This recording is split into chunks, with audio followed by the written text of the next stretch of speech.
My dear church family, when we got that $8,000 for Jorge, I was delighted and thankful for your generosity to do that. And that means a lot to me.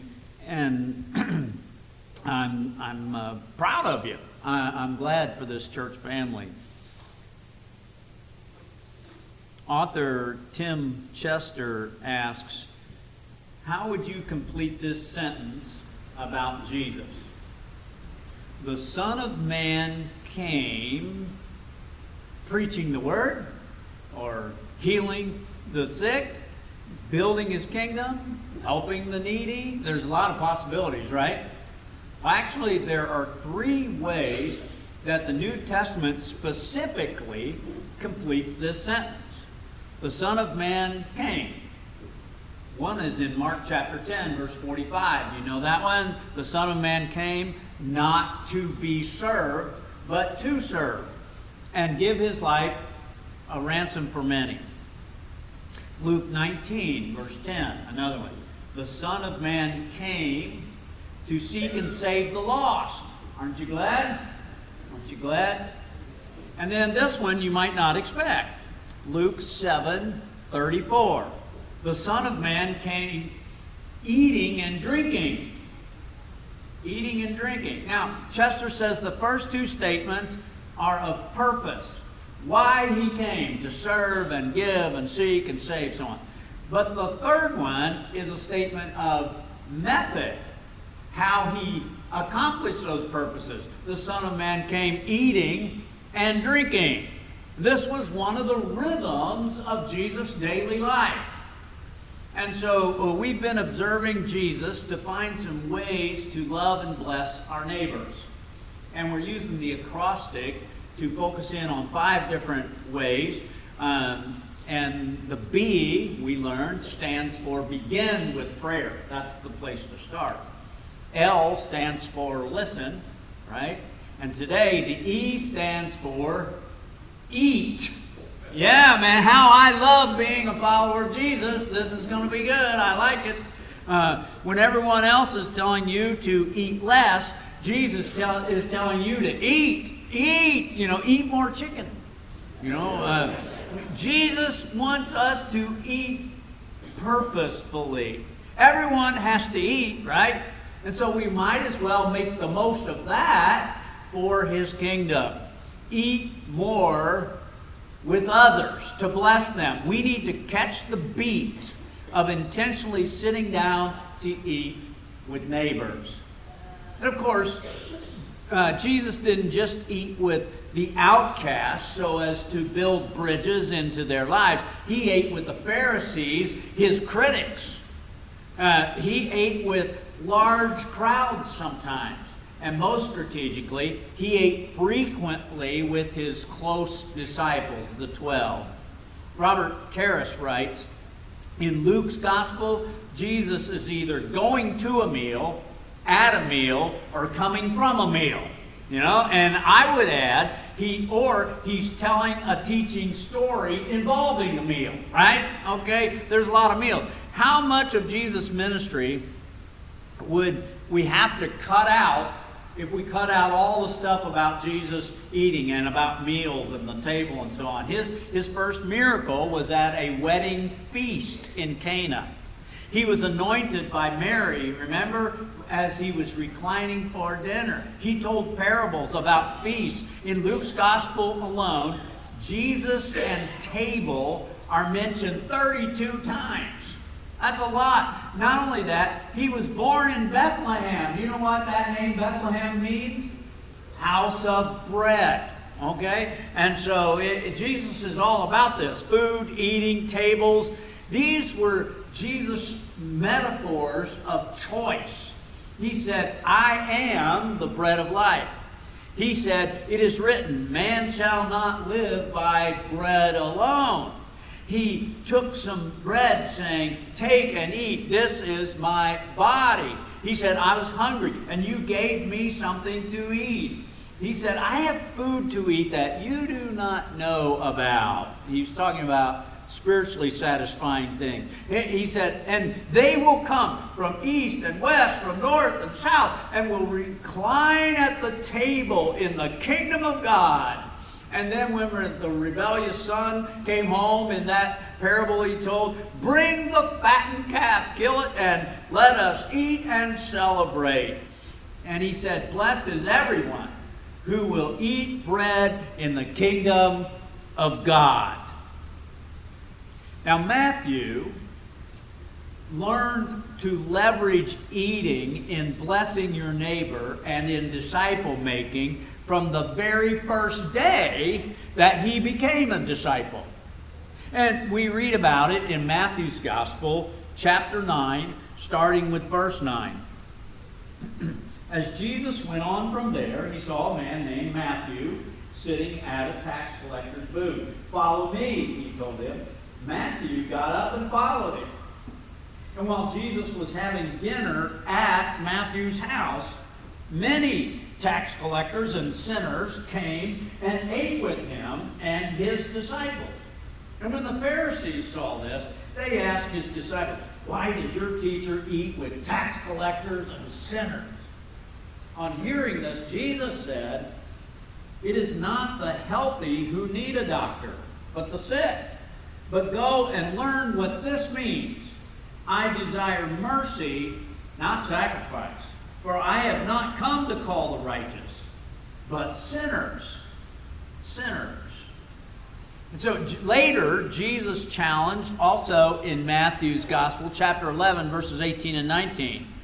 For John, talking about John the Baptist, John came neither eating nor drinking, and they say he has a demon. The Son of Man came eating and drinking, and they say, behold, a gluttonous man and a drunkard, a friend of tax collectors and sinners. Yet wisdom is vindicated by her deeds. Now, this was a stunning thing about Jesus in that culture. He ate with sinners, okay? And to the religious leaders, this was scandalous. To the multitudes, it was curious and noteworthy.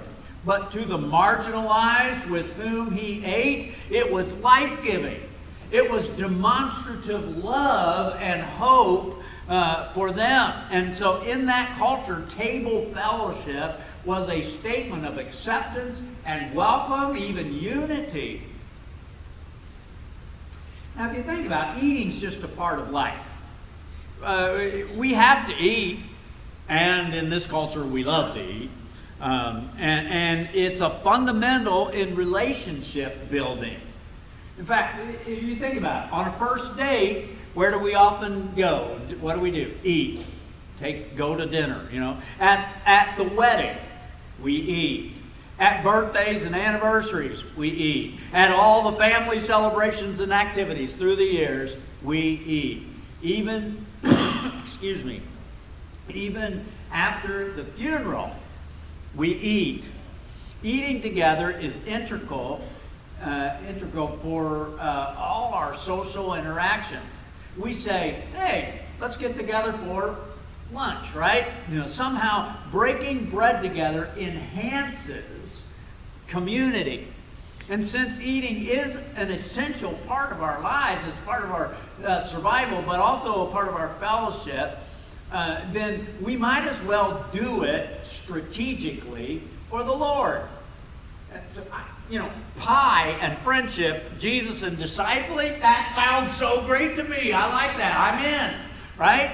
I'll be doing that. And so if you need an excuse, I don't think you do, but if you need an excuse to go to Grader's, I'm giving you one today.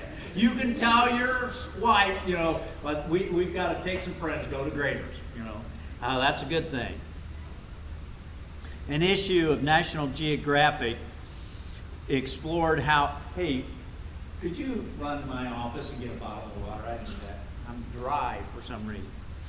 National Geographic explored how sharing food together has always been a part of the human story.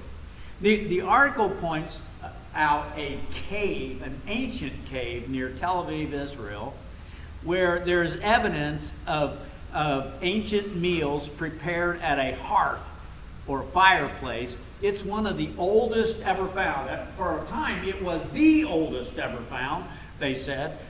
There's been another one since, but this is where diners gathered to eat together. In the cave, archaeologists also found a circular loaf of bread with scoring marks. It was baked to be divided, sharing the bread. And so they concluded, these are their words, to break bread together, a phrase as old as the Bible, captures the power of a meal to forge relationships and bury anger and provoke laughter and all the things that go with it. Now, something powerful happens when we break bread together, when we eat together. And so let's learn to follow the rhythm of Jesus, leveraging eating together in order to bless our neighbors. And as we do this, there are 5 powerful outcomes that I want to point out today. Thanks. As soon as I get a swig.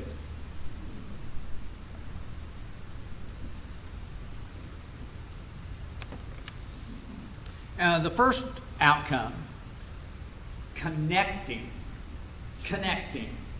In the U.S., this is interesting. Solo dining reservations have risen 29% over the last few years, according to OpenTable, the restaurant reservation site.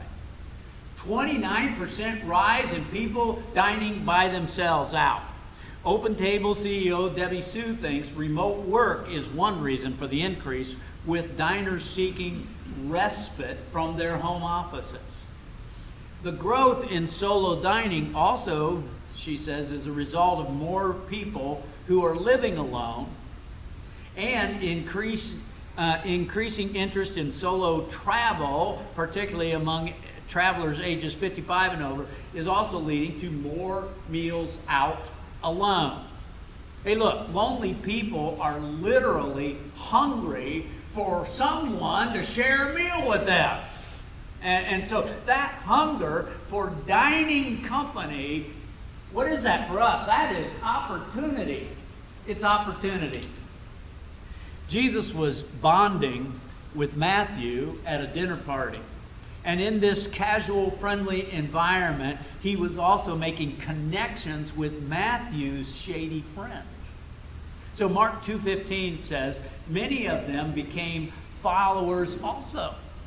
And meal times provide a setting when defenses come down, when good communication takes place, and friendships are forged. I remember chatting casually with our next door neighbors across a tree-lined fence that separated our properties. But our children often play together with their children. And Brenda and I wanted to build relationships with these parents, but we couldn't seem to get past this superficial, friendly dialogue over the fence kind of thing. But one day, as our kids were playing on their deck, it was near supper time, and we suggested that the two families eat together, have supper together. And so we both pitched in items, and before you know it, we're all sitting on their deck enjoying our supper together. Eating together that evening was the icebreaker that opened the floodgates of a good friendship and many important conversations to follow. And sometime later, that couple joined a neighborhood Bible study that Brenda and I led. And so God opens those doors. He gets us connected. Over the course of 3 to 4 years, the disciples, if you think about it, it's estimated they ate 2,000 to 3,000 meals with Jesus and one another. That's a lot of eating together. And it was a profound way to develop a deep, abiding relationship with them. Now, think of the conversations that took place around the table and the campfire and even in the grain fields where they ate. We get to overhear some of those conversations by means of reading the gospel. But that's just a snippet, really, of all that was said. You can imagine how many great conversations. The disciples were also present as dinner guests with Jesus in many people's homes, and they witnessed miraculous moments involving food with Jesus, and they celebrated the Passover meal together with Jesus, and Jesus instituted the Lord's Supper with them. You don't have to be the host or the hostess all the time, inviting people into your home or out to dinner with you. Be the kind of person that other people want to invite to dinner. Jesus was. People invited him. They wanted him to come. If you get invited to dinner, please accept that invitation. It's an opportunity to build deeper friendships, relationships. Here's a second great outcome from eating together, and that's barrier breaking. A few years ago, I thought this was a cool story. It was going viral on social media, but it also was in the news. A young African American named Eric Harrelson stepped into a McDonald's to eat breakfast by himself.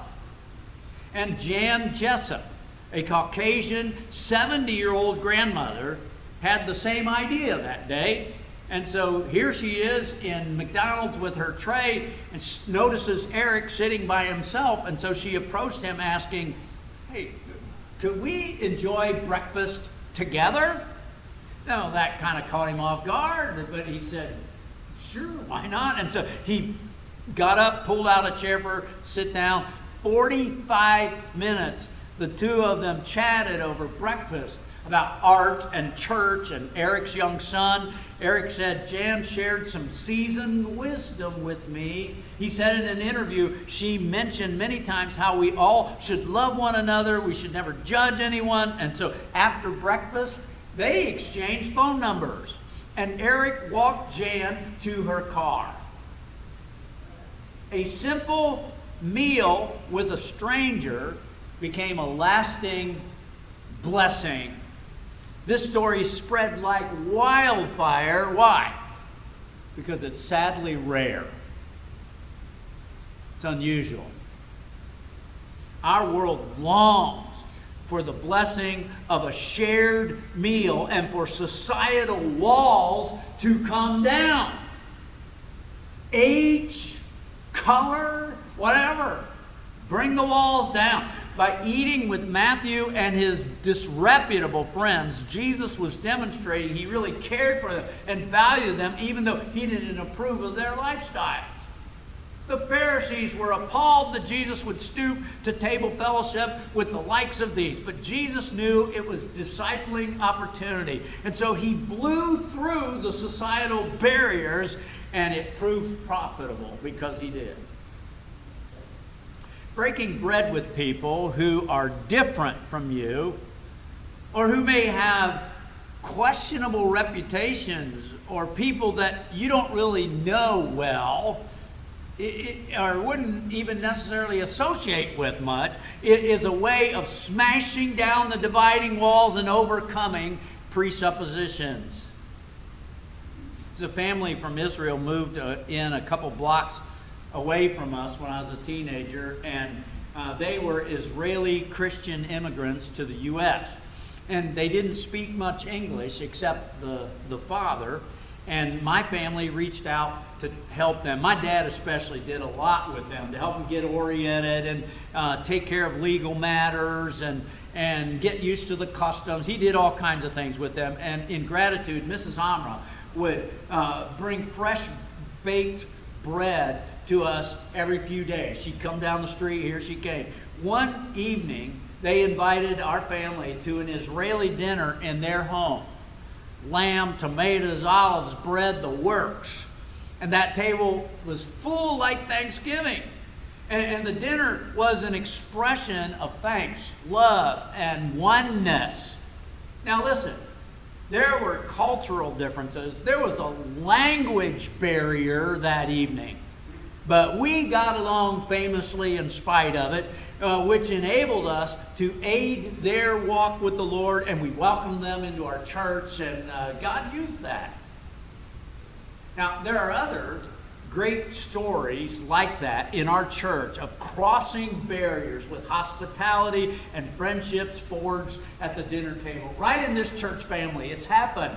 And man, I just want to fan that flame. There's another great outcome, and that's influence.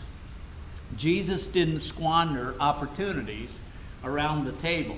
He was able to teach. He was able to influence Matthew and his guests and even his own disciples.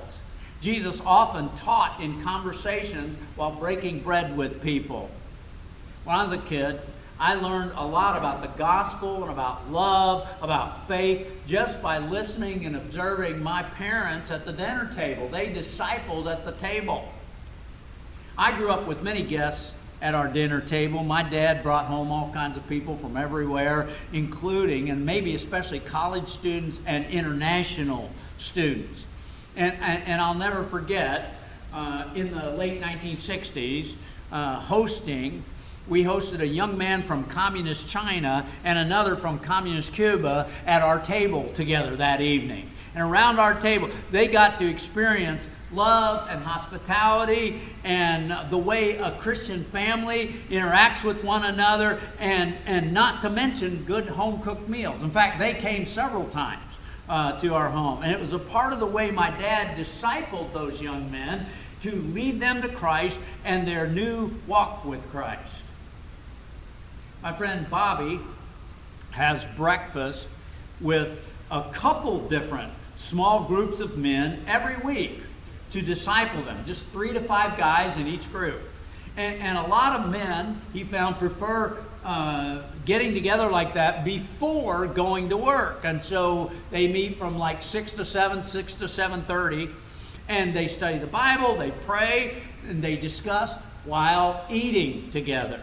And the men really open up, and Bobby is able to pour into their lives. And gradually, here's what's cool, gradually each of those guys meet for breakfast with another 3 to 5 guys to build relations and disciple them just as they have been discipled. Pretty good, pretty cool. When Jesus had dinner at Matthew's house, he gained some new followers. But those aren't the only guys he influenced that evening.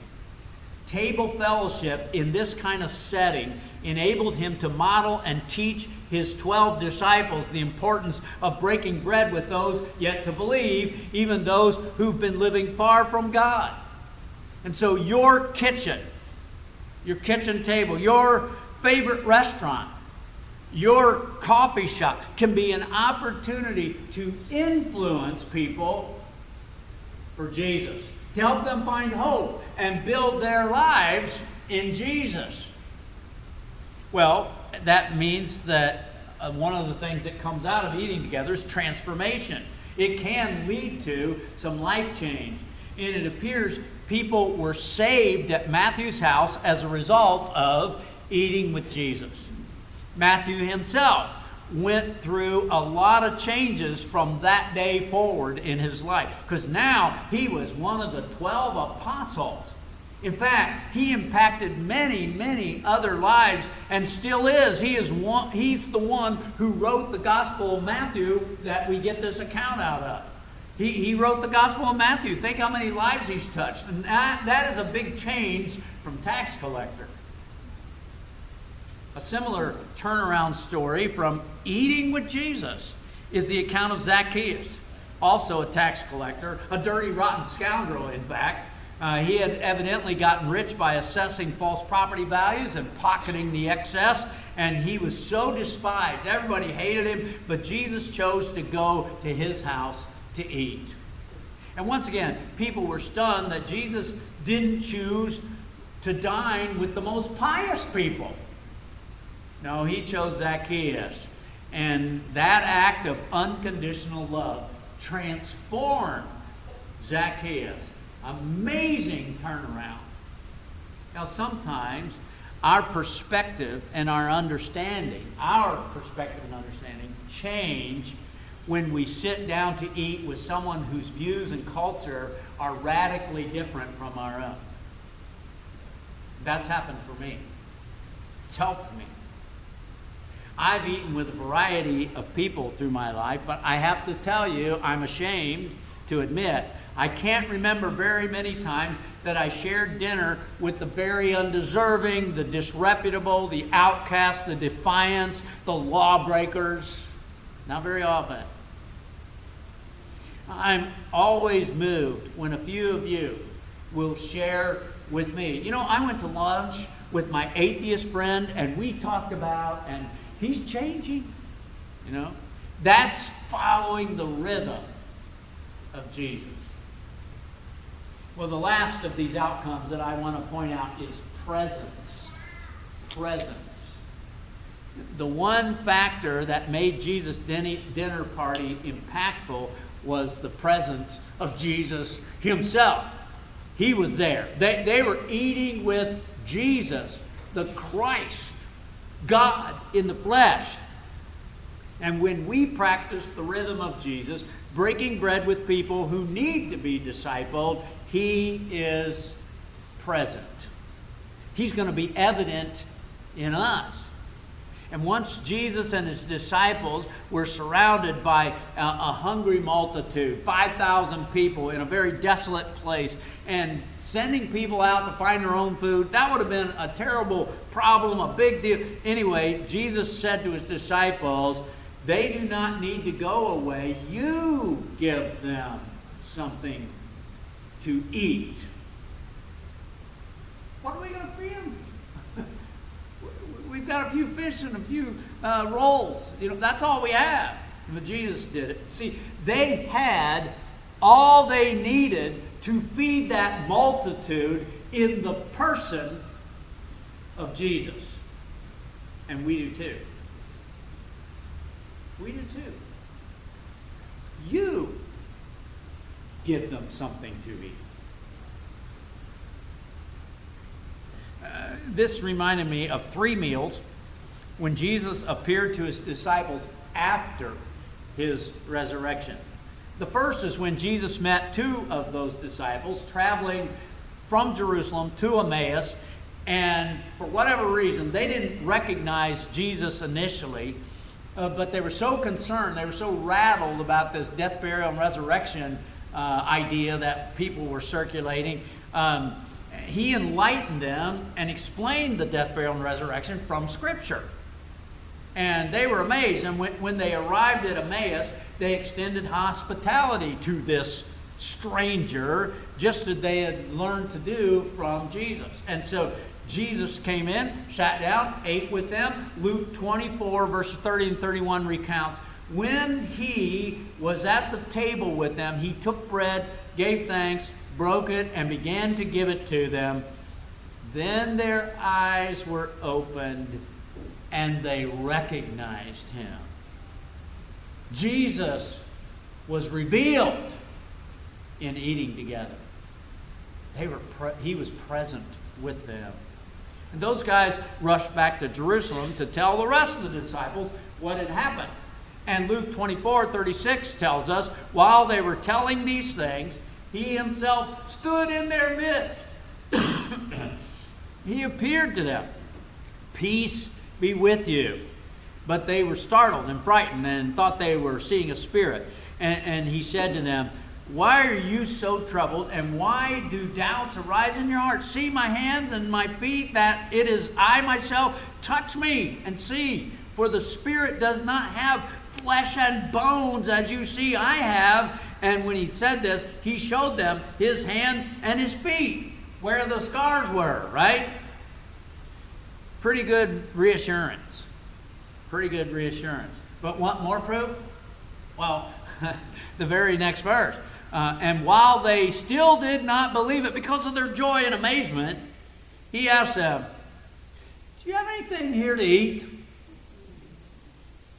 Oh man, and they gave him a piece of broiled fish. He took it and ate it in their presence. Got anything to eat? That is so Jesus. That is so Jesus. And it's his rhythm. And what could be more bodily alive and in the flesh convincing that he was resurrected and alive than eating with them? The Lord of all, risen again, is present. And the third and final meal recorded with Jesus was on the shore of Galilee. Some of those disciples had been fishing all night and caught nothing.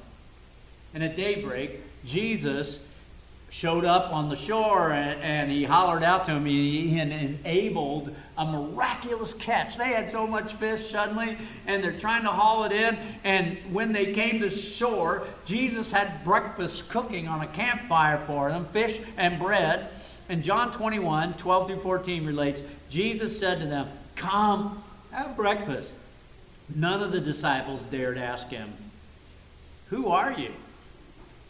They knew it was the Lord. Jesus came, took the bread, gave it to them, and did the same with the fish.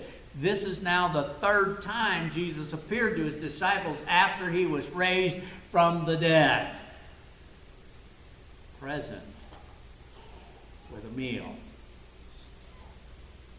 Now, I want you to take note of what Jesus' disciples did after he returned to heaven.